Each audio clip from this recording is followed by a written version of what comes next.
he puts a hand on you like that, like, you're going to go down. Like, I don't care how, you know, that's just that. Like, I mean, that was a clean right hand, you know, and I think no matter who you are, like, you let one of those land on your chin while you're caught there, you're probably going down. Essentially, what he did on Saturday, you've got a superstar on your hands.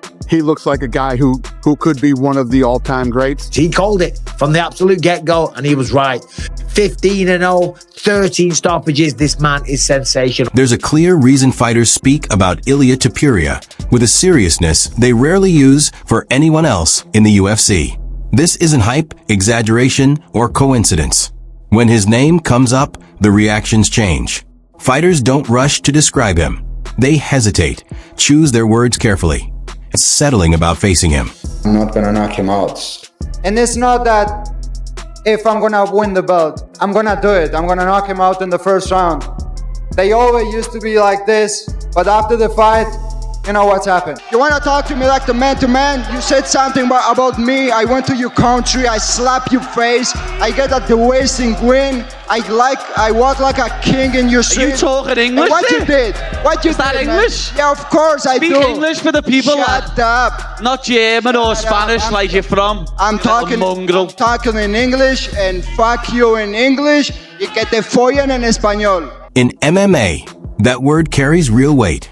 It means the fight begins long before the cage door shuts. The tension builds early. Every exchange feels final. There's no safe rhythm, no comfort zone, and no moment where you can mentally step back. Ilia Topuria has developed that presence at an incredible pace. He's unbeaten, composed under pressure, technically precise, and moves with a calm, self-assured energy that instantly reminds people of a young Conor McGregor. We see things and then we believe things and then we see it, right? Most people, they are like, oh, maybe, and I always tell him, like, it's already in our mind, so you're gonna be you are the world champion. That's it. You feel fear while you're going into the ring, or at that point you're not? When you are in backstage, you feel that. You feel fear backstage. Of course. Adrenaline right here. Of course you do. Everyone does it. Everyone. How do you deal with it? How do you deal with it? I use it like from a positive way. I use it from like, I don't know. The first thing that happens where you are in backstage, your mind used to take you to the octagon, and in reality you are in the backstage. And I'm like, listen, right now I'm with my people, wrapping my hands, warm up, I don't know, whatever I'm doing, but I'm not fighting with anyone. So don't worry about anything. Just save that energy, because you are going to need that concentration, that focus. Not talk or flashy antics, but because of absolute belief. The belief that the second he lands clean, the outcome is already decided. He just did textbook Ilia Topuria champion stuff, and he put Max Holloway out. He put him out cold, and we've not seen that before in the octagon. This kid is going to be good for a really long time. He came here in 2020 as a grappler, and he is just knocking people out left and right, and every time he gets back. Joe Rogan has highlighted this repeatedly, especially when analyzing how Topuria deals with pressure. There's no panic in his approach, no unnecessary movement, and no emotional mistakes. He advances with patience, pulls reactions out of opponents, and the moment an opening appears, he strikes with frightening accuracy. Rogan has emphasized that Topuria doesn't fight to narrowly win rounds. He fights with the sole intention of finishing. Max, just one more. Yeah, I know you had good praise for Ilia there. Dana was in here. He said you are still the BMF champion, but Ilia's strutting around backstage with the UFC belt on one shoulder and his BMF one on the other. Just your thought on that. I mean, it is what it is. It is. It wasn't, could you imagine Islam walking around with 2 belts after knocking out Volk? Let that sink in, you know? The belt was in a different weight class for a different reason. I think the fans make it happen. If the UFC really wanted to make it happen, they would have put it up, and I don't know why they didn't, but Dana said what he said, so he's the boss man, you know?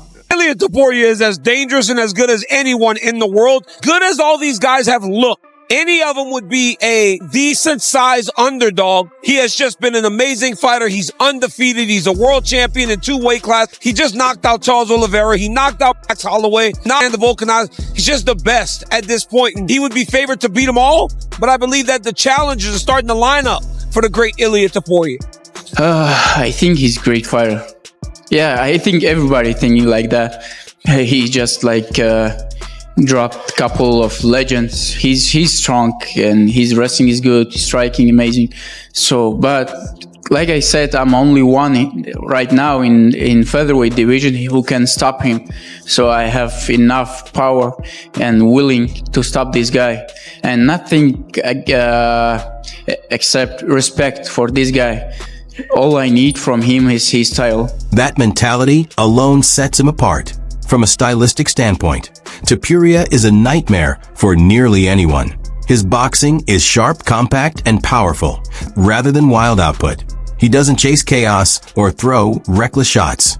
He studies, waits, and once opponents start defending instinctively, he smoothly switches levels and brings his grappling into play. Let's get Big Joe in, and we're going to talk about Ilia Topuria's style a little bit. So being a bit of a shorter guy, what he does really well, Ilia Topuria, is shorter arms. So with this fight, he's going to be looking to get inside.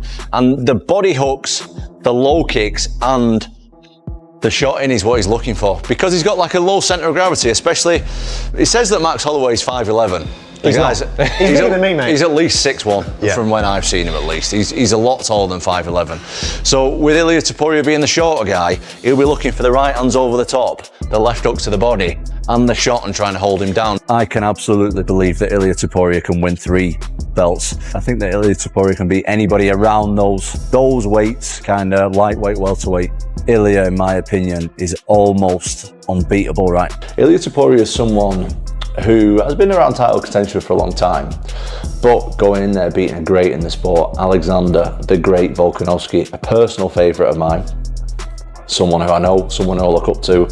He went in there and took the belt from Volkanovski. The belt changed hands in February, and then he came back again against Max Holloway, knocked him out. The guy who'd never even been dropped in the UFC before, with so many fights. So 2 legends he's beat there in a year. That is absolutely massive for the country of Spain, for the country of Georgia, for European MMA, for MMA and the UFC as a whole. New champion, new face, new name, Ilia Topuria at featherweight, making all kinds of waves in the division and across the UFC. Like this guy, what he's going to do in 2025 is likely going to be even bigger than what he did in 2024. And